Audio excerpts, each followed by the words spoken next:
નમસ્કાર વિદ્યાર્થી મિત્રો, વિદ્યા સફર યુટ્યુબ ચેનલમાં હું રસીલા માળી આપ સર્વેનું હાર્દિક સ્વાગત કરું છું। આજે આપણે જેમ પોલીસ અને પીએસઆઈની સિરીઝ મુજબ બંધારણના લેક્ચર ચાલી રહ્યા છે, તો એની અંદર રાષ્ટ્રપતિ અને ઉપરાષ્ટ્રપતિ તો આપણે આગળ જોઈ લીધું છે ભાગ 5ની અંદર, જે સંઘ સરકારનો જે ભાગ ચાલી રહ્યો છે, તો એની અંદર બંને ટોપિક જોઈ લીધા છે। આજે આપણે મંત્રીમંડળ એટલે કે મંત્રી પરિષદ અને વડાપ્રધાન વિશે આજે આપણે ચર્ચા કરવાની છે। એના પછીના લેક્ચરની અંદર આપણે સંસદ વિશે ભણીશું, 2 લેક્ચર એના થશે।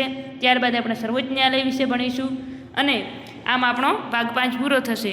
તો ચાલો આજે આપણે આ લેક્ચરની શરૂઆત કરીશું। સૌપ્રથમ વિડીયોને લાઇક કરો અને ચેનલને સબસ્ક્રાઈબ કરો, તથા આ જેટલી પણ માહિતી તમને ચલાવવામાં આવે છે દરેકે દરેક કન્ટેન્ટ અલગ અલગ બુક અને ઓથેન્ટિક બુકમાંથી ભેગો કરી અને તમારા માટે તૈયાર કરવામાં આવ્યો છે। કોઈ પણ પ્રકારની માહિતી ન છૂટે અને પોલીસ અને પીએસઆઈની અંદર ખૂબ જ ઉપયોગી થાય અને સાથે સાથે સીસીની જે ભરતી આવી રહી છે તો એની અંદર પણ ખૂબ જ ઉપયોગી નીવડે એ માટે કરી અને તમારા માટે કન્ટેન્ટ તૈયાર કરેલ છે। તો એને નોટ કરતા રહેજો અને સારી એક નોટ બનાવતા રહેજો। તો ચાલો સૌપ્રથમ શરૂઆત કરીએ કે મંત્રી પરિષદ અને મંત્રીમંડળ અને સાથે સાથે વડાપ્રધાન, તો આ બધાની અંદર ફરક શું છે, મંત્રીમંડળ અને મંત્રી પરિષદની અંદર ફરક શું છે એ પણ આજે આપણે ભણવાનું છે। તો સૌપ્રથમ છે પીએમને લગતા અનુચ્છેદ એટલે કે વડાપ્રધાન। પીએમનો મતલબ શું, તો કે વડાપ્રધાન। વડાપ્રધાનને લગતા અનુચ્છેદ પૂછે તો 74, 75, 76, 77 અને 78। વડાપ્રધાનને લગતા જો આપણને જો અનુચ્છેદ પૂછે તો કયા કયા આવશે? 74, 75, 76, 77 અને 78। તો આપણે ધ્યાન રાખજો હવે કઈ રીતના છે અને શું શું છે એ આજે આપણે જોઈશું। સૌપ્રથમ છે અનુચ્છેદ 74, પીએમ અને તેની મંત્રી પરિષદની સલાહ અને સહાય અનુસાર રાષ્ટ્રપતિએ કાર્ય કરવું। એનો મતલબ શું, તો કે રાષ્ટ્રપતિ બંધારણની અંદર જેટલા પણ કાર્યોનો ઉલ્લેખ કરેલો છે, રાષ્ટ્રપતિના જે પણ કાર્યોનો ઉલ્લેખ કરેલો છે, તમામે તમામ કાર્યો રાષ્ટ્રપતિ હંમેશા વડાપ્રધાન અને તેની મંત્રી પરિષદની સલાહથી જ કરશે। આપણે કોઈની નિમણૂક કરે અથવા કંઈ પણ કાર્ય કરે તો દરેકે દરેક કોની સલાહથી કરશે? તો વડાપ્રધાનની અને મંત્રી પરિષદની નિમણૂક એની સલાહથી કરશે। તો આમ ખરેખર કહેવા જઈએ તો સર્વોચ્ચ જે એમ કે વાસ્તવિક નેતા કોણ છે? તો વડાપ્રધાન છે। વાસ્તવિક જો નેતા કહેવા જઈએ તો કોણ છે? વડાપ્રધાન। તો આ પરીક્ષાની દ્રષ્ટિએ ખૂબ જ ઇમ્પોર્ટન્ટ છે। બંધારણીય વડા પૂછે તો રાષ્ટ્રપતિ આવશે, પરંતુ સરકારી અથવા તો વાસ્તવિક વડા પૂછે તો કોણ આવશે? વડાપ્રધાન આવશે। તો આ પોઈન્ટ એક તમારે નોટની અંદર ઉતારી દેજો કે વડાપ્રધાનને વાસ્તવિક વડા પણ કહેવામાં આવે છે। શા માટે? તો ખરેખર વાસ્તવિક રીતે જોવા જઈએ તો બધા નિર્ણયો કોણ લે છે? તો કે વડાપ્રધાન અને તેનો મંત્રી પરિષદ લે છે। રાષ્ટ્રપતિ તો ખાલી શું કરે છે? એને બહાર પાડે છે, એમના નામે બધા કાર્ય કરવામાં આવે એટલે। તો આ ખાસ ધ્યાને રાખજો કે વડાપ્રધાન અને મંત્રી પરિષદ જે છે એની સલાહથી રાષ્ટ્રપતિ કાર્ય કરશે અનુચ્છેદ 74 મુજબ। અને આ સલાહ કેવી છે? તો કે બાધ્યકારી છે। તો 42મો બંધારણીય સુધારા 1976 મુજબ રાષ્ટ્રપતિ માટે આ સલાહ કેવી રહેશે? તો બાધ્યકારી રહેશે। આ ખાસ ધ્યાને રાખજો। તો 42મો બંધારણીય સુધારો જ્યારે થાય છે ત્યારે રાષ્ટ્રપતિને આ સલાહ માનવા માટે બાધ્ય કરી દેવામાં આવે છે। અને 42મો જે બંધારણીય સુધારો અને 44મો બંધારણીય સુધારો ખૂબ જ ઇમ્પોર્ટન્ટ છે। શા માટે? તો કે આ જે બંધારણીય સુધારો છે 42માં કોના સમયમાં થાય છે? તો ઇન્દિરા ગાંધીના સમયમાં। તો ઇન્દિરા ગાંધી જે આવે છે એ 42મો બંધારણીય સુધારો કરે છે અને પાછળ કોણ આવે છે? તો મોરારજી દેસાઈ આવે છે। એટલે ઇન્દિરા ગાંધી પછી કોણ આવે? કોની સરકાર આવે છે? મોરારજી દેસાઈની સરકાર આવે છે। અને મોરારજી દેસાઈની સરકારમાં 44મો બંધારણીય સુધારો થાય છે।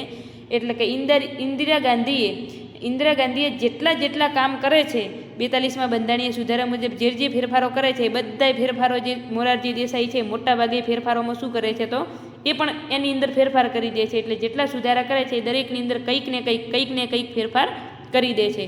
કોણ? તો કે મોરારજી દેસાઈ। કયા બંધારણીય સુધારા મુજબ? 44માં। તો આ 42મો બંધારણીય સુધારો અને 44મો બંધારણીય સુધારો આ બંને આપણા માટે ખૂબ જ ઇમ્પોર્ટન્ટ છે પરીક્ષાની દ્રષ્ટિએ, કારણ કે મોટા ભાગે જે સુધારા થયા હોય તો આ બંને દ્વારા થાય છે।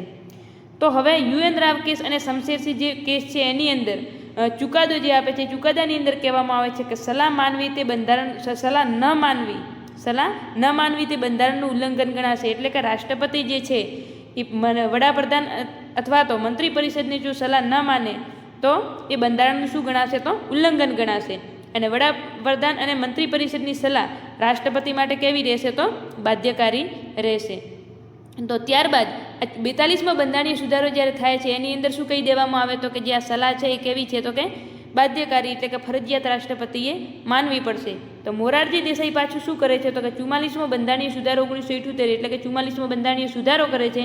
અને એ મુજબ પોતે શું સુધારો કરે તો કે સલાહને રાષ્ટ્રપતિ એક વખત પુનઃવિચારણા માટે મોકલી શકે છે. એટલે એમણે એવો સુધારો કર્યો કે ખરેખર કે જેટલા પણ નિર્ણયો લે દરેક નિર્ણયો એમ કે સાચા જોઈએ એવું ન હોય. કોઈક જગ્યાએ થોડી કે કંઈ પણ મિસ્ટેક થતી હોય અથવા કોઈ એરર જણાતી હોય અથવા તો રાષ્ટ્રપતિને યોગ્ય ન લાગે તો એ એક વખત પુનઃ વિચારણા માટે પણ મોકલી શકે છે. તો કેટલી વખત? એક વખત પોતે પુનઃ વિચારણા માટે મોકલી શકશે. કોણ? રાષ્ટ્રપતિ. કોને મોકલશે તો કે વડાપ્રધાન અને તેની મંત્રી પરિષદને. 74 ની અંદર શું છે તો કે રાષ્ટ્રપતિને સલાહ આપવા માટે એક મંત્રી પરિષદ હશે જેના પ્રમુખ કોણ હશે તો વડાપ્રધાન હશે. આ ખાસ ધ્યાને રાખજો કે રાષ્ટ્રપતિને સલાહ આપવા માટે એક મંત્રી પરિષદ હશે અને એના પ્રમુખ કોણ હશે તો વડાપ્રધાન હશે. અને આ સલાહ જે છે કેવી છે? બાધ્યકારી છે. તો 74 કે તો મંત્રી પરિષદનો ઉલ્લેખ છે અને 75 અંદર કે તો કોનો છે? વડાપ્રધાનનો ઉલ્લેખ છે. તો વડાપ્રધાન માટે કલમ કેમ તો કઈ આવશે? 75(1) આવશે, જેની અંદર વડાપ્રધાનની નિમણૂક કરે છે કોણ કરે છે? રાષ્ટ્રપતિ કરે છે. 75(2) મુજબ અને 75(3) આ બંનેમાં શું ફરક છે તો કે 75(2) એવું છે કે જે મંત્રી એકલ મંત્રી જે છે વ્યક્તિગત રીતે કે તો રાષ્ટ્રપતિને જવાબદાર છે. અને 75(3) ની અંદર શું છે તો કે જે મંત્રી પરિષદ છે સામૂહિક રીતે લોકસભાને જવાબદાર છે. તો પહેલાં એક મંત્રી બની અને શું એક મંત્રી ભેગા થઈને શું બને છે તો મંત્રી પરિષદ બને છે. એક મંત્રી ભેગા થાય એટલે શું બને? મંત્રી પરિષદ બને. તો પહેલી જે કલમ છે એ કોની આવશે? મંત્રીની આવશે. પછી મંત્રી પરિષદની.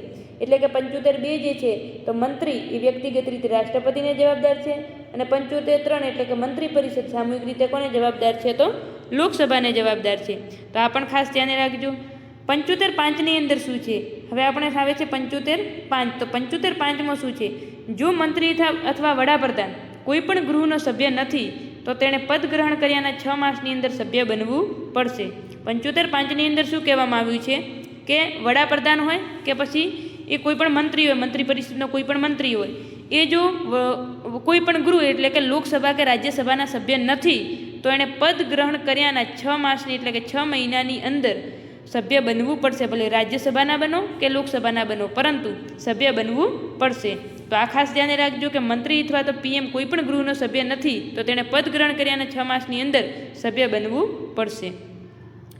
ત્યારબાદ 91માં બંધારણીય સુધારા 2003 મુજબ સુધારો કરવામાં આવે છે. એક સુધારો કરવામાં આવે છે. શું તો કે વડાપ્રધાન અને મંત્રીઓની સંખ્યા લોકસભાની કુલ સીટોના 15% કરતાં વધારે ન હોવી જોઈએ.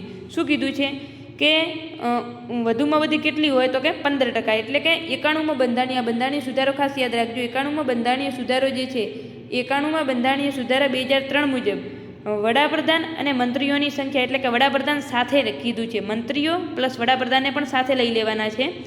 તો મંત્રીઓ અને વડાપ્રધાનની જે કુલ સંખ્યા જે છે એ લોકસભાની કુલ સીટોના એટલે કે કુલ જે સંખ્યા લોકસભાની અંદર છે એના 15% કરતાં વધારે હોવી જોઈએ નહીં. એક જ અપવાદ છે. શું તો કે દિલ્હીની અંદર કેટલી છે તો કે 10% છે. તો આ ખાસ ધ્યાને રાખજો. તો વડાપ્રધાન અને મંત્રીઓની સંખ્યા લોકસભાની કુલ સીટોના 15% કરતાં વધારે ન હોવી જોઈએ. હવે મંત્રી પરિષદ અને મંત્રીમંડળ આ બંનેની અંદર શું ફરક છે આ ખાસ ધ્યાને રાખજો. ઘણા મિત્રોને કન્ફ્યુઝન અહીં થાય છે કે મંત્રી પરિષદ કોને કહેવાય ને મંત્રીમંડળ કોને કહેવાય. તો અહીં ધ્યાન રાખજો કે મંત્રી પરિષદ એટલે કે મિનિસ્ટ્રી. મંત્રી પરિષદ એટલે શું છે તો કે મિનિસ્ટ્રી છે અને મંત્રીમંડળ એટલે શું છે તો કે કેબિનેટ છે. મંત્રીમંડળ એટલે કેબિનેટ અને મંત્રી પરિષદ એટલે કે મિનિસ્ટ્રી. તો આખી મિનિસ્ટ્રી જે છે આ મંત્રી પરિષદ જે છે એની અંદર એક નાનકડો સમૂહ એટલે કે મંત્રી મુખ્ય જે મંત્રીઓ છે જે શક્તિશાળી મંત્રીઓનો જે સમૂહ કહેવામાં આવે છે જે મંત્રીમંડળ કહેવામાં આવે છે એને શું કહેવાય તો કેબિનેટ કહેવાય. તો મંત્રી પરિષદની અંદર જ મંત્રીમંડળનો ઉલ્લેખ થાય છે એટલે કે સમાવેશ થાય છે. આ ખાસ ધ્યાન રાખજો. તો મંત્રી પરિષદ એટલે શું? પરિષદ આ મોટો શબ્દ છે તો મંત્રી પરિષદ કેવું છે? મોટું છે. તમારે યાદ રાખવા માટે જો યાદ ન રહે ટ્રીક જોઈએ છે તો આ તમને ટ્રીક આપું છું કે મંત્રી પરિષદ જે છે એ કેવો છે કે મોટો શબ્દ છે અને મંત્રીમંડળ નાનો શબ્દ છે. તો મંત્રી પરિષદ મોટું છે એટલે કે મોટું એની અંદર જ મંત્રીમંડળ સમાયેલો છે. બસ આટલું તમારે યાદ રાખવાનું. હવે આની અંદર આપણે એક ચાર્ટ દ્વારા સમજીએ કે એક આપણને ચાર્ટ આપવામાં આવ્યો છે. એની અંદર શું છે તો કે સૌથી ઉપર છે કેબિનેટ મંત્રીઓ, આના નીચે રાજ્યમંત્રી અને ઉપમંત્રીઓ છે અને સૌથી ઉપર ટોચ ઉપર કોણ છે તો કે આ જુઓ કોણ ઊભા છે તો આપણા વડાપ્રધાન ઊભા છે. આ ઉપર જે ઊભા છે આ કોણ ઊભા છે તો વડાપ્રધાન છે. તો સૌથી ઉપર એટલે કે આ બધા સમાન છે. આ સમાનમાં સૌથી ઉપર છે કોણ છે? વડાપ્રધાન. તો ફર્સ્ટ અમોંગ ઇક્વલ એટલે કે સમાનમાં સૌથી ઉપર કોણ છે તો વડાપ્રધાન છે. અને આ વાક્ય કોણ બોલે છે તો લોર્ડ મોર્લે. મોર્લે જે છે આ મોર્લે દ્વારા આ સેન્ટેન્સ આપવામાં આવે છે. કયું વડાપ્રધાન માટે કયું સેન્ટેન્સ વાપરવામાં આવે છે મોર્લે દ્વારા તો કે ફર્સ્ટ અમોંગ ઇક્વલ, એટલે કે સમાનમાં સૌથી ઉપર. તો આ પણ ખાસ ધ્યાને રાખજો. તો સૌથી ઉપર વડાપ્રધાન હોય છે, એના નીચે કેબિનેટ મંત્રીઓ હોય છે. કેબિનેટ મંત્રીઓ એટલે કે જે આખો મંત્રીમંડળ, આ જે મંત્રી પરિષદ જે આખો છે, આ મંત્રી પરિષદની અંદરથી અમુક શક્તિશાળી મંત્રીઓ પસંદ કરવામાં આવે છે અમુક વિભાગ માટે કરીને, કે દાખલા તરીકે નાણાં વિભાગ છે, પર્યાવરણ વિભાગ છે, ગૃહ વિભાગ છે. તો આવા જે વિભાગો છે, વિભાગોના અલગ અલગ મંત્રી હોય છે. જેમ કે ગૃહ વિભાગ છે તો કોણ છે? અમિત શાહ છે. નાણાં મંત્રી કોણ છે? નિર્મલા સીતારમણ છે. તો આવી રીતે જ્યારે એમ કહેવાય કે જે મંત્રીઓ જે છે તો કે અમુક શક્તિશાળી જે પોતાના જ વિભાગની અંદર શું હોય તો કે પ્રમુખ હોય છે. પોતાના જ વિભાગની અંદર શું હોય છે તો કે મુખ્ય પ્રમુખ હોય છે, મુખ્ય મંત્રી હોય છે, જે એને શું કહેવામાં આવે છે તો કે કેબિનેટ મંત્રીઓ કહેવામાં આવે છે. આખો સમૂહ એટલે કેબિનેટ કહેવાય છે. એના નીચે રાજ્યમંત્રી આવે છે અને ઉપમંત્રી આવે છે. હવે રાજ્યમંત્રી અને ઉપમંત્રી શું હોય તો કે જે વિભાગમાં કેબિનેટ મંત્રીઓ નથી ત્યાં કોણ હોય છે તો કે રાજ્યમંત્રીઓ હોય છે. એટલે કે જે મુખ્ય વિભાગ છે એની અંદર તો આપણે કહી દીધું કે મુખ્ય વિભાગોને જે મંત્રીઓનો સમૂહ છે એને કેબિનેટ કહેવામાં આવે અમુક. પરંતુ જ્યાં કેબિનેટ મંત્રીઓ નથી ત્યાં કોણ હશે તો કે રાજ્યમંત્રીઓ હશે. તો જે વિભાગમાં કેબિનેટ મંત્રી નથી તેવા વિભાગમાં પ્રમુખ હશે કોણ તો કે રાજ્યમંત્રી. રાજ્યમંત્રીઓ પ્લસ ઉપમંત્રી. તો આ જ કેબિનેટ અને મંત્રી પરિષદ જે છે એવી જ રીતે વિધાનસભા અને વિધાન પરિષદ જે આવે છે આપણે રાજ્યની અંદર, તો એની અંદર પણ સેમ આ જ છે. તો જે રીતે તમે સંઘ સરકાર ભણો છો એ જ રીતે અમોંગ ઇક્વલ એ જ રીતે તમારે સમાન રીતે શું ભણવાનું છે તો રાજ્ય સરકાર ભણવાનું છે. જ્યારે રાજ્ય સરકાર આપણે ભણીશું ત્યારે આપણે આ બંનેને કમ્બાઈન કરીશું, બંનેને સાથે જોડીશું કે કઈ રીતે કે ભાઈ વડાપ્રધાન છે તો વડાપ્રધાનની નિમણૂક કોણ કરે છે તો કે રાષ્ટ્રપતિ કરે છે. પછી ત્યારબાદ આપણે જોયું કે વડાપ્રધાન અને એનો મંત્રી પરિષદ છે તો રાજ્યની અંદર કોણ છે? મુખ્યમંત્રી અને તેનું મંત્રી પરિષદ હશે. અહીંયા આપણે શું કહીએ છીએ તો કે મંત્રી પરિષદ અને કેબિનેટ મંત્રીઓ, તો ત્યાં વિધાન પરિષદને વિધાનસભા આવે છે. એવી રીતે તો આવી જ રીતે જેમ ત્યાં વિધાનસભા અને વિધાન પરિષદ છે એવી જ રીતે અહીંયા લોકસભા અને રાજ્યસભા છે. જો ઉપલું ગૃહ અને નીચલું ગૃહ, તો અહીંયા પણ ઉપલું ગૃહ અને નીચલું ગૃહ. ત્યાં સીએમ છે તો અહીંયા વડાપ્રધાન છે, ત્યાં કોણ છે? રાજ્યપાલ છે, તો અહીંયા કોણ છે? રાષ્ટ્રપતિ છે. તો આવી જ રીતે તમારે શું કરવાનું છે? બંનેને જોડવાના છે. તો બંનેની અંદર મોટા ભાગની પ્રોસેસ કેવી હોય છે તો સેમ હોય છે. તો આવી રીતે યાદ રાખવાનું છે. તો હવે આ બધો જે ભેગો થઈ અને શું બને છે તો કે જે આખો કેબિનેટ છે, પછી આ રાજ્યમંત્રીઓ જે છે, ઉપમંત્રીઓ છે અને વડાપ્રધાન, આ બધું જ ભેગું થઈ અને શું બને છે તો મંત્રી પરિષદ બને છે. આ ખાસ ધ્યાને રાખજો. આ બધા જ ભેગા થઈને શું બને છે? મંત્રી પરિષદ બને છે. અને તો આમ જો જોવા જઈએ તો કે મંત્રી પરિષદ જે છે એની અંદર જ મંત્રીમંડળ એટલે કે કેબિનેટ આવેલું છે. તો કેબિનેટ કોને કહેવાય? જે મંત્રીમંડળ છે એને જ કેબિનેટનો દરજ્જો આપવામાં આવે છે. કેબિનેટ શબ્દ વાપરવામાં આવે છે. ક્યારે શબ્દ વાપરવામાં આવ્યો તો કે જ્યારે રાષ્ટ્રીય કટોકટી જ્યારે હોય છે એ વખતે 44મા બંધારણીય સુધારા દ્વારા શબ્દ ઉમેરવામાં આવે છે. મંત્રીમંડળ એ મંત્રી પરિષદમાં સમાયેલ છે. જોયું કે આમાં આખું મંત્રી પરિષદ છે એની અંદર આવેલું છે શું છે તો કે મંત્રીમંડળ છે. હવે અહીં છે કેબિનેટ એટલે કે મંત્રીમંડળ. આ જે કેબિનેટ શબ્દ જે છે મંત્રી પરિષદનો સૌથી મહત્વપૂર્ણ મંત્રીઓનો સમૂહ. મંત્રીમંડળ કોને કહેવામાં આવે છે કે મંત્રી પરિષદ જે છે એની અંદર સૌથી મહત્વપૂર્ણ મંત્રીઓનો જે સમૂહ છે એને શું કહેવામાં આવે તો મંત્રીમંડળ. જેના માટે કયો શબ્દ અંગ્રેજીમાં વાપરેલ છે તો કે કેબિનેટ.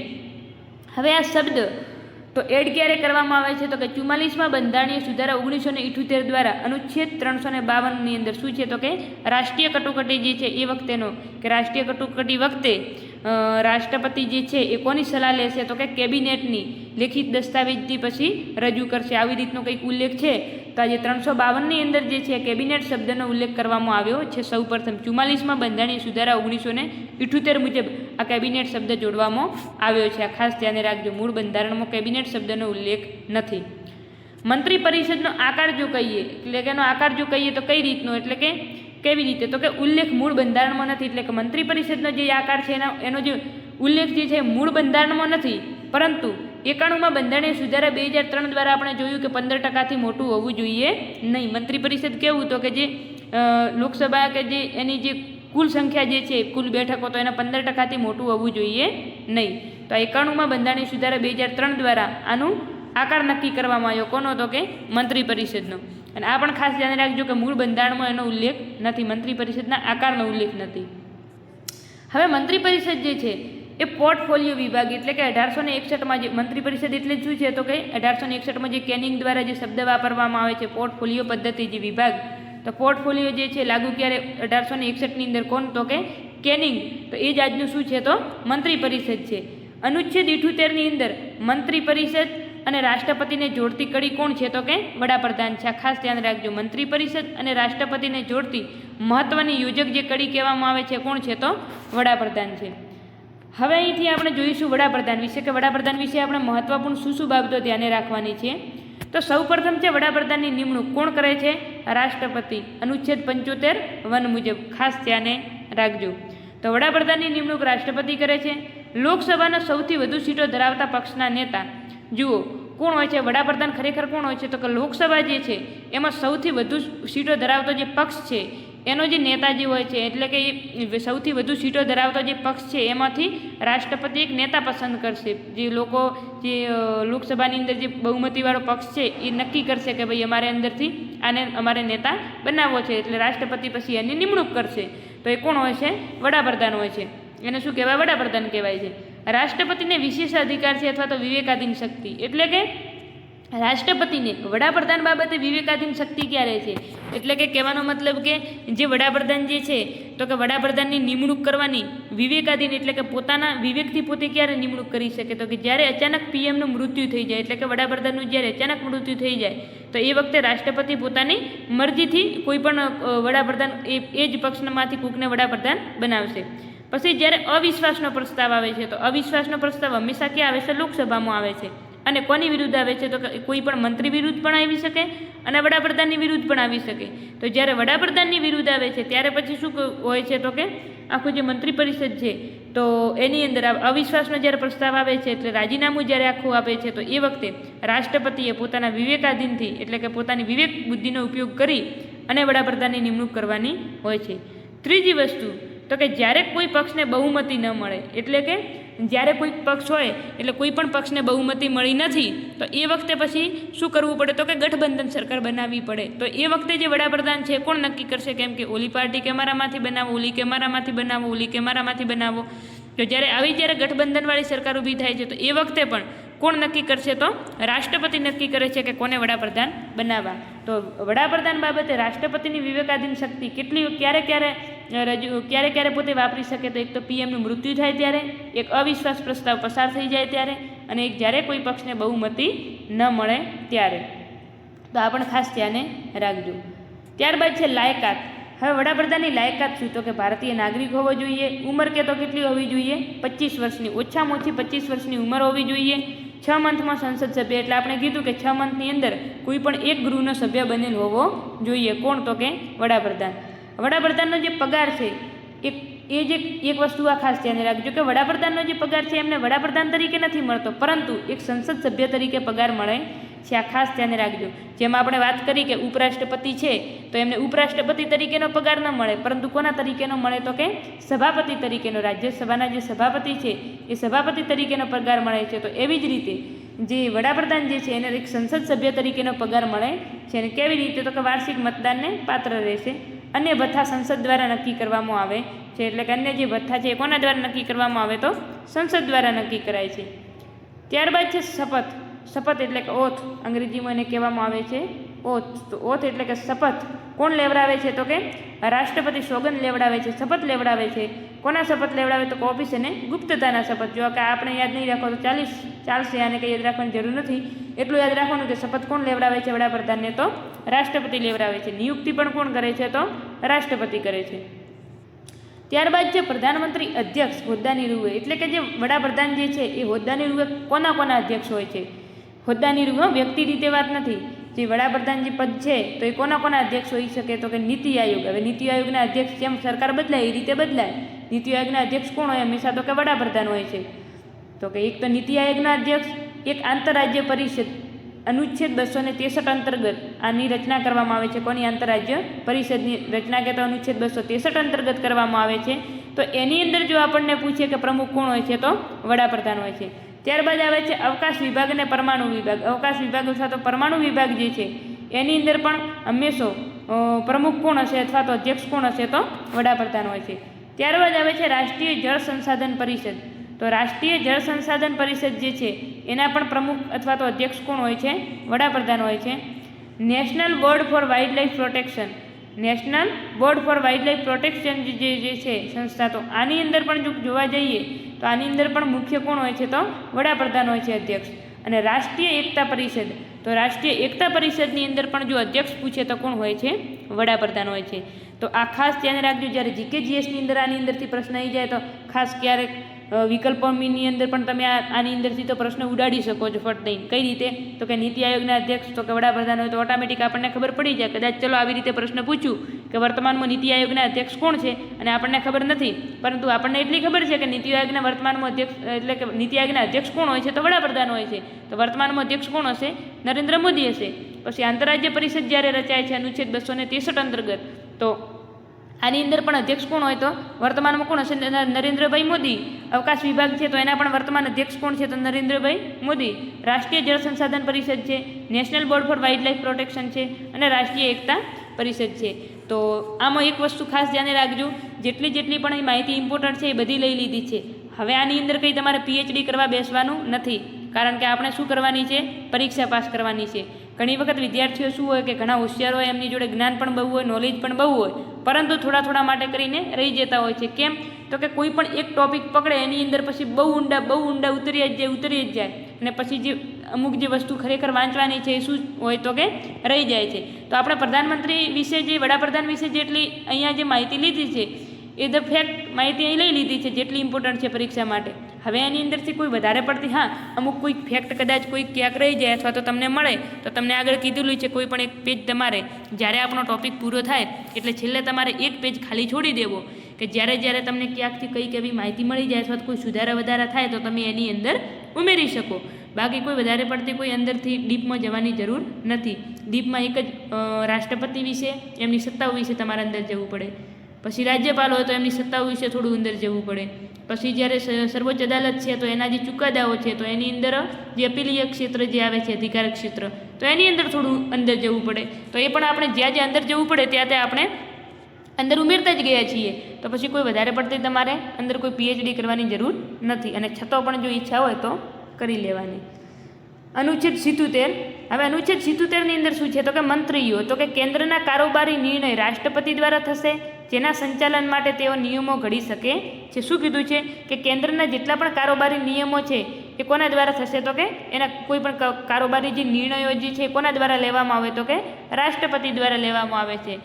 તો જેના સંચાલન માટે તેઓ નિયમો ઘડી શકે છે, એટલે કે એવી એક મંત્રીઓનો સમૂહ હશે. અહીંયા જે કારોબારી નિર્ણય માટે જે કેન્દ્રના કારોબારી નિર્ણય કોના દ્વારા લેવામાં આવશે? તો કે રાષ્ટ્રપતિ દ્વારા લેવામાં આવશે, અને એના સંચાલન માટે શું કરી શકે છે? તો કે નિયમો ઘડે. કોણ ઘડે છે? તો કે મંત્રીઓ. તો એ કોની અંદર ઉલ્લેખ છે? અનુચ્છેદ 77ની અંદર. તો અનુચ્છેદ 77ની અંદર એક ડિફેક્ટ બાબત તમારે નીચે એક લીટીમાં લખી દેવાની. શું? તો કે જેટલા પણ કારોબારી કાર્ય કરવામાં આવે છે દેશની અંદર એ બધા જ કોના નામે થાય છે? તો રાષ્ટ્રપતિના નામે થાય છે. એટલું તમારે યાદ રાખવાનું. હવે 44મો બંધારણીય સુધારો 1978. શું ઉલ્લેખ છે?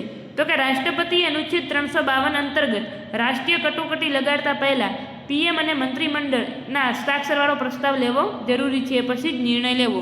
એટલે જુઓ આપણે આગળ જોયું હાલ જ કે 44મો બંધારણીય સુધારો કરવામાં આવે છે અને કેબિનેટ શબ્દ માટે કરીને એક સુધારો કરવામાં આવે છે અને એના દ્વારા કેબિનેટ શબ્દ ઉમેરવામાં આવે છે. તો શું છે? તો કે રાષ્ટ્રપતિ અનુચ્છેદ 352 અંતર્ગત જે રાષ્ટ્રીય કટોકટી છે એ રાષ્ટ્રીય કટોકટી લગાડતા પહેલાં વડાપ્રધાન અને મંત્રીમંડળ એટલે કે કેબિનેટ, આ કેબિનેટ શબ્દનો ઉલ્લેખ ક્યાં બંધારણીય સુધારા મુજબ ઉમેરવામાં આવ્યો હતો? 44મા બંધારણીય સુધારા મુજબ. અને કયા અનુચ્છેદની અંદર? અનુચ્છેદ 352ની અંદર. તો એવો ઉલ્લેખ કરવામાં આવ્યો છે કે વડાપ્રધાન અને મંત્રીમંડળના હસ્તાક્ષરવાળો પ્રસ્તાવ લેવો જરૂરી છે અને એના પછી જ આ નિર્ણય લેવો. કયો નિર્ણય? તો કે રાષ્ટ્રીય કટોકટી લાગુ કરવાનો. ત્યારબાદ હવે આવે છે આપણે જુઓ એ વડાપ્રધાન તો જોઈ લીધું છે. વડાપ્રધાનની અંદર આટલી માહિતી તમારે યાદ રાખવાની છે. હવે આવે છે કેબિનેટ સમિતિઓ. કેટલીક કેબિનેટ સમિતિઓ છે કઈ રીતે યોજાય છે તો એ આપણે જોઈ લઈએ. તો કે રાજનૈતિક બાબતોની સમિતિ હોય એટલે કે cabinet committee on political affairs, તો જે રાજનૈતિક બાબતોની સમિતિ છે. ત્યારબાદ છે સુરક્ષા બાબતની કેબિનેટ સમિતિ, નિમણૂક બાબતની કેબિનેટ સમિતિ, આર્થિક બાબતની કેબિનેટ સમિતિ જે છે, સંસદીય બાબતની કેબિનેટ સમિતિ છે. તો આ સમિતિઓ ક્યારે યોજાતી હોય છે? કેબિનેટ સમિતિઓ ક્યારે? તો કોઈ સુરક્ષા બાબતની વાત આવે, જ્યારે કોઈકના નિમણૂકની વાત આવે, આર્થિક રીતે જ્યારે આપણે દેશના કંઈક આર્થિક પરિસ્થિતિની વાત આવે, સંસદીય કોઈ મહત્વ ઘટના અથવા તો સંસદીય કોઈ પણ પ્રક્રિયા હોય, રોજગાર અને કૌશલ્યવર્ધન જ્યારે કોઈ વાત હોય તો એના માટે કરી અને કેબિનેટ સમિતિ રચવામાં આવે. તો આ બધા જ માટે કરીને કેબિનેટ સમિતિ રચવામાં આવે છે. કેબિનેટ મંત્રી સિવાયના અન્ય મંત્રીઓને આમંત્રિત કરી કેબિનેટની બેઠકમાં ભાગ લેવા છૂટ આપી શકાય છે. એટલે કે જ્યારે કેબિનેટ મંત્રીની જ્યારે બેઠકો મળે છે, જ્યારે સમિતિઓ રચાય છે, તો એ વખતે કેબિનેટ મંત્રીઓ તો ભાગ લે જ છે, પરંતુ સાથે સાથે જ્યારે અમુક વ્યક્તિઓને લાવવા આપણા માટે જરૂરી જણાય, એટલે કે અન્ય મંત્રીઓને લાવવા જરૂરી જણાય તો અન્ય મંત્રીઓને પણ આપણે આમંત્રિત કરી શકીએ છીએ અને એ પણ કેબિનેટની બેઠકમાં ભાગ લઈ શકે છે. તો કદાચ સ્ટેટમેન્ટની અંદર પ્રશ્ન પૂછાઈ શકે તો કેબિનેટ સમિતિની અંદર માત્ર કેબિનેટ મંત્રીઓ જ ભાગ લે છે, તો સ્ટેટમેન્ટ કેવું હશે? તો કે ખોટું હશે, કારણ કે આપણે બીજા મંત્રીઓને પણ અંદર આમંત્રિત કરી શકીએ છીએ. ત્યારબાદ આવે છે અનુચ્છેદ 78, રાષ્ટ્રપતિ વડાપ્રધાન પાસેથી બહુવિધ મંત્રાલયોમાં ચાલતી ગતિવિધિઓ અંગે વિગતો મંગાવી શકે છે.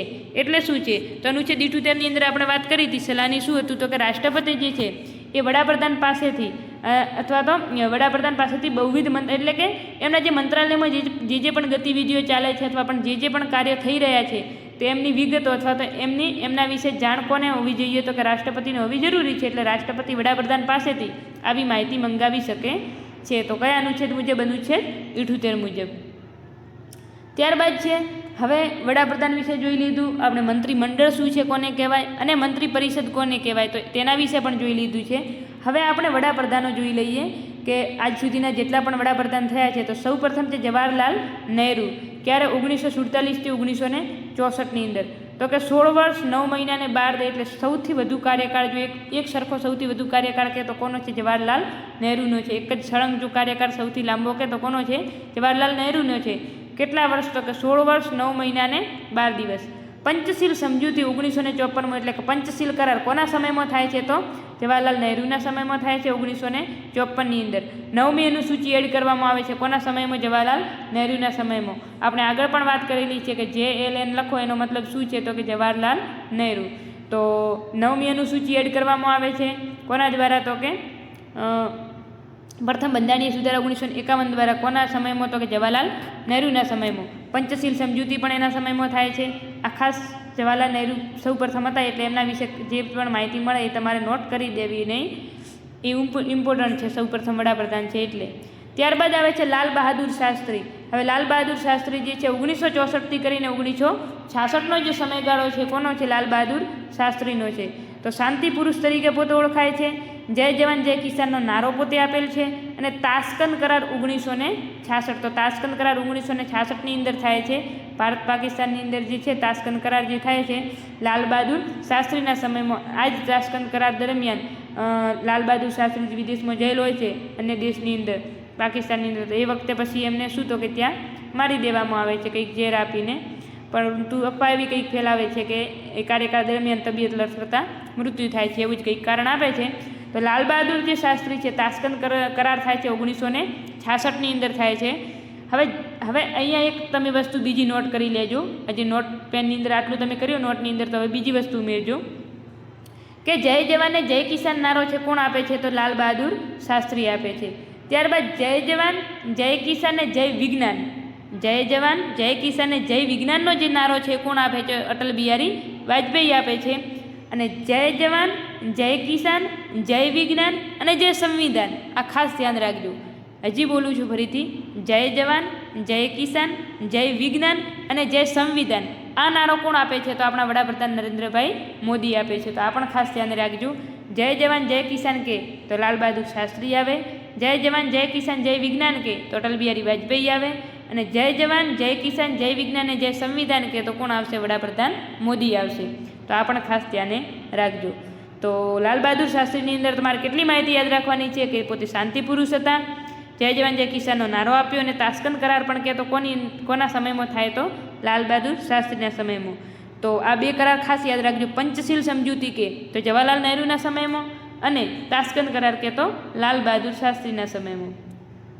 ત્યારબાદ આવે છે ઇન્દિરા ગાંધી. તો ઇન્દિરા ગાંધી મહત્વપૂર્ણ એટલા માટે છે કે 42મો બંધારણીય સુધારો જેને મિની બંધારણ તરીકે ઓળખવામાં આવે છે, મિની કોન્સ્ટિટ્યુશન તરીકે ઓળખવામાં આવે છે, એવો 42મો બંધારણીય સુધારો 1976 કોના સમયમાં થાય છે? તો ઇન્દિરા ગાંધીના સમયમાં. તો ઇન્દિરા ગાંધી જે છે એ 2 વખત વડાપ્રધાન પોતે રહી ગયેલ છે કે 1966થી 1977 અને બીજો 1980થી 1984. તો ખાસ ધ્યાન રાખજો, 1966થી 1977 11 વર્ષ આ, અને બીજા 1980થી 84 એટલે 4 વર્ષ. આમ ટોટલ કેટલા? તો કે 15 વર્ષ જેવા 15 વર્ષ આસપાસ પોતે વડાપ્રધાન પદે રહે છે. તો બાંગ્લાદેશની સ્વતંત્રતા 1971માં, બાંગ્લાદેશને સ્વતંત્રતા ક્યારે મળે છે? 1971માં. કોના સમયમાં? તો ઇન્દિરા ગાંધીના સમયમાં મળે છે. 42મો બંધારણીય સુધારો એમના સમયમાં થાય છે. સિક્કિમ 22મો રાજ્ય બને છે. સિક્કિમ 22મો રાજ્ય કોના સમયમાં બને છે? તો ઇન્દિરા ગાંધીના સમયમાં બને છે. કઈ સાલ છે? 1975. તો સિક્કિમ 22મો રાજ્ય બને છે 1975ની સાલમાં. અને જો બંધારણીય સુધારો પૂછે તો 36મો બંધારણીય સુધારો 1975 દ્વારા સિક્કિમ એ ભારતનું 22મું રાજ્ય બને છે. ત્યારબાદ આવે છે મોરારજી દેસાઈ. તો આપણે જોયું કે ઇન્દિરા ગાંધી ગયા ને પાછળ કોણ આવ્યા હતા? મોરારજી દેસાઈ. પહેલાં એ 42મો કર્યો, તો આને કયો કર્યો? 44મો કર્યો. એટલે કે 42ના જેટલા ફેરફારો છે એ કોણ કરે છે? 44 કરે છે. તો મોરારજી દેસાઈ 1977થી ગણાય છે, એટલે કે 2 વર્ષ માટે જ પોતે હોય છે. અને સૌથી વૃદ્ધ જો પીએમ કહેવામાં આવે, સૌથી વૃદ્ધ પીએમ પોતે હોય છે. તો હા જુઓ લખેલું છે કે સૌથી વૃદ્ધ પીએમ એટલે કે સૌથી ઘરડા વડાપ્રધાન જો કે તો કોણ હોય છે? મોરારજી દેસાઈ હોય છે. 44મો બંધારણીય સુધારો 1978 દ્વારા, એટલે કે 44મો બંધારણીય સુધારો 1978 એમના દ્વારા કરવામાં આવે છે. અને આ તો 300 જે છે એ કોના દ્વારા જોડવામાં આવેલ છે? તો એ પણ 44મા બંધારણીય સુધારા દ્વારા જોડવામાં આવેલ છે. એ પણ ધ્યાને રાખવું. રાજીનામું આપનાર પ્રથમ પીએમ એટલે કે વડાપ્રધાન પદેથી સૌ પ્રથમ રાજીનામું આપનાર કે તો કોણ છે? મોરારજી દેસાઈ. તો આ પણ ખાસ ધ્યાને રાખજો કે વડાપ્રધાન પદેથી સૌ પ્રથમ રાજીનામું આપનાર જો વ્યક્તિ હોય તો કોણ છે? મોરારજી દેસાઈ છે. ત્યારબાદ આવે છે રાજીવ ગાંધી. 5મા નંબરે કોણ છે? રાજીવ ગાંધી છે. 1984થી 1989નો સમયગાળો. સૌથી યુવા વડાપ્રધાન કેવા છે? સૌથી યુવા વડાપ્રધાન કે તો કોણ છે? રાજીવ ગાંધી છે.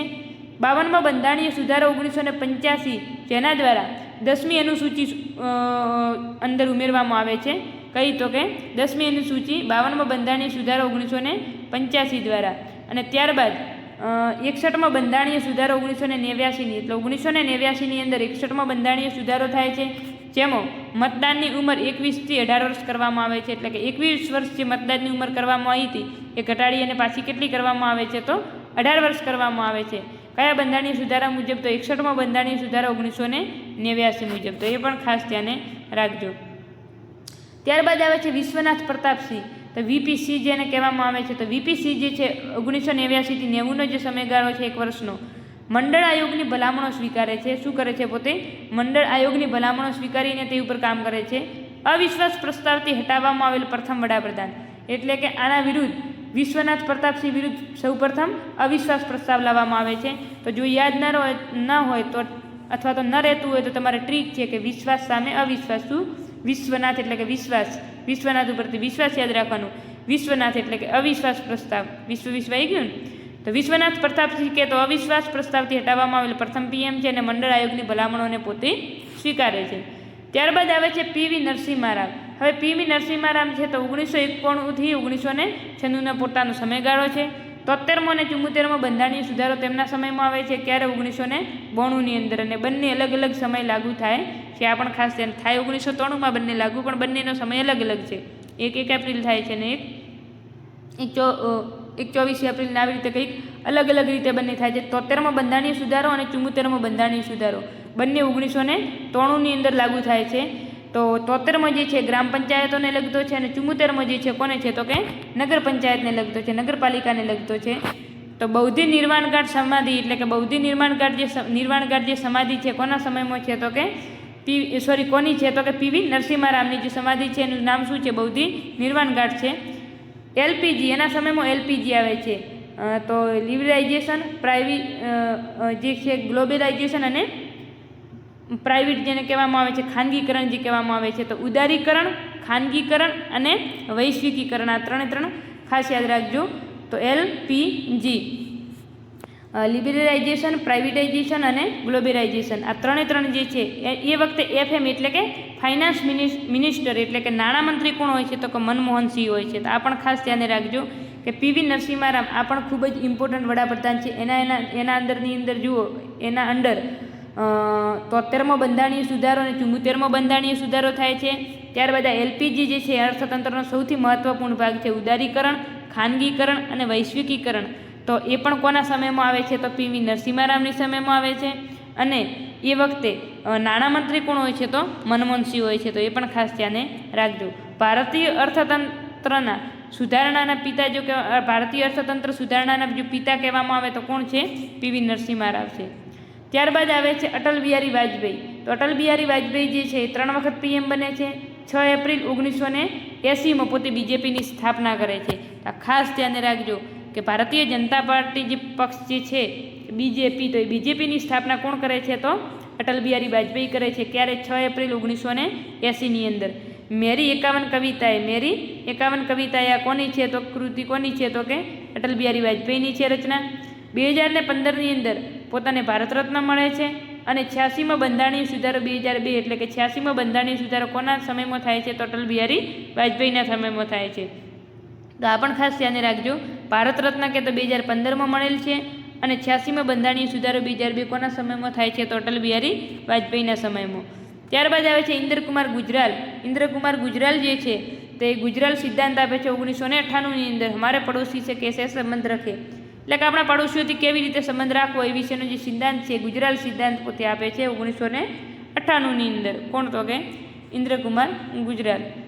ત્યારબાદ આવે છે લુક ઈસ્ટ પોલિસી. તો લુક ઈસ્ટ પોલિસી આ બુક પણ કોની છે? તો કે ઇન્દ્ર ગુજરાલની જે બુક છે કઈ છે? કે લુક ઈસ્ટ પોલિસી એ બુક છે. ત્યારબાદ આવે છે ડૉક્ટર મનમોહનસિંહ. ડૉક્ટર મનમોહનસિંહનો સમયગાળો કે તો 2004થી 2024. નાણામંત્રી છે. 1991ની અંદર પોતે નાણામંત્રી રહી ગયા છે. આપણે કીધું કે જે પીવી નરસિમ્હા રાવનો જે સમયગાળો છે જ્યારે એલપીજી જ્યારે આવે છે તો એ વખતે નાણામંત્રી કોણ હોય છે? તો ડૉક્ટર મનમોહનસિંહ હોય છે. Changing India book. તો ચેન્જિંગ ઇન્ડિયા બુક કે તો કોની છે? ડૉક્ટર મનમોહનસિંહની હોય છે. ત્યારબાદ આવે છે છેલ્લે હાલ વર્તમાનની અંદર છે આપણા વડાપ્રધાન નરેન્દ્રભાઈ મોદી. કયા નંબરના વડાપ્રધાન છે? તો 15મા નંબરના છે. એક્ઝામ વોરિયર બુક છે અને જ્યોતિપુંજ પોતાની ઓટોબાયોગ્રાફી છે. તો જ્યોતિપુંજ પોતાની ઓટોબાયોગ્રાફી છે કોની? વડાપ્રધાન નરેન્દ્રભાઈ મોદીની. અને એક્ઝામ વોરિયર બુક પણ કોની છે? પીએમ મોદીની. તો આ પણ ખાસ ધ્યાને રાખવું. નરેન્દ્રભાઈ મોદી આખું નામ લખી દેજો. હવે કેટલાક ફેક્ટ જોઈ લઈએ આપણે. તો કે વડાપ્રધાન નાના તારાઓ વચ્ચેનો ચંદ્રમા. શું છે? વડાપ્રધાન એ નાના તારાઓ વચ્ચેનો ચંદ્રમા છે. આવો વાક્ય કોણ કહે છે? તો કે સર વિલિયમ વાર્નર. તો સર વિલિયમ વાર્નર દ્વારા સેન્ટેન્સ આપવામાં આવે છે. શું? તો કે વડાપ્રધાન નાના તારાઓ વચ્ચેનો ચંદ્રમા છે. ત્યારબાદ છે આઈવર જેનિંગ શું કહે છે? તો કે પીએમ સૂર્ય તરીકે વર્ણવ્યા છે જેની ચારે તરફ ગ્રહો પરિક્રમા કરે છે. આઈવર જેનિંગ જે છે એણે વડાપ્રધાનને સૂર્ય તરીકે વર્ણવ્યા છે. કેમ સૂર્ય તરીકે? તો કે વડાપ્રધાન જે છે એ સૂર્ય છે અને તેની ચારેય બાજુ ગ્રહો શું કરે છે? તો કે પરિક્રમા કરે છે. ભારત રત્ન મેળવનાર પ્રથમ મહિલા જો કે તો કોણ છે? ઇન્દિરા ગાંધી 1971ની અંદર. તો ભારત રત્ન મેળવનાર પ્રથમ મહિલા 1971માં ઇન્દિરા ગાંધી છે. ટેલિકોમ ક્રાંતિ રાજીવ ગાંધીના સમયમાં થાય છે. ચંદ્રશેખર પીએમ જે ક્યારે હોય છે? 1990-91ના સમયમાં ચંદ્રશેખર વડાપ્રધાન હોય છે. અને એમની સમાધિ કહે તો જૈન નાયક નામ છે. અને છેલ્લે છે સર્વ શિક્ષા અભિયાન. શરૂ ક્યારે થાય છે? 2001ની અંદર. તો આ ખાસ ધ્યાને રાખજો. સર્વ શિક્ષા અભિયાન છે તો ક્યારે શરૂ થાય છે? 2001ની અંદર થાય છે. ટેલિકોમ ક્રાંતિ કે તો રાજીવ ગાંધીના સમયમાં આવે છે. સૌપ્રથમ ભારત રત્ન મેળવનાર મહિલા કે તો ઇન્દિરા ગાંધી છે. અને વડાપ્રધાનને સૂર્ય તરીકે વર્ણનાર આઈવર જેનિંગ છે. અને નાના તારા વચ્ચેના ચંદ્રમા તરીકે વર્ણનાર કોણ છે? તો કે વિલિયમ વાર્નર છે. તો અહીં આપણે જોયું કે વડાપ્રધાન જે છે તો એમની રચના બંધારણમાં કઈ રીતે છે, તથા સાથે સાથે મંત્રી પરિષદ અને મંત્રીમંડળની અંદર શું ફરક છે તો એ પણ તમને સારી રીતે આજે સમજાવી લીધું છે. આઈ હોપ કે તમને દરેકને આ વિડીયો લેક્ચર ગમ્યો હશે, સમજાયો પણ હશે. જો વિડીયો ગમ્યો હોય તો વિડીયોને લાઇક કરો, ચેનલને સબસ્ક્રાઈબ કરો અને તમારા મિત્રો સુધી વધુમાં વધુ શેર કરો, જેથી કરીને દરેકને આ સિરીઝનો લાભ થાય. કારણ કે આ વખતે બધાએ કંઈક કરી અને એક્ઝામ નીકળી જાય અને તમે પરીક્ષા પાસ કરી શકો એ માટે કરી અને એ માટે કરીને આ પ્રયાસ છે. તો જય હિન્દ, જય ભારત.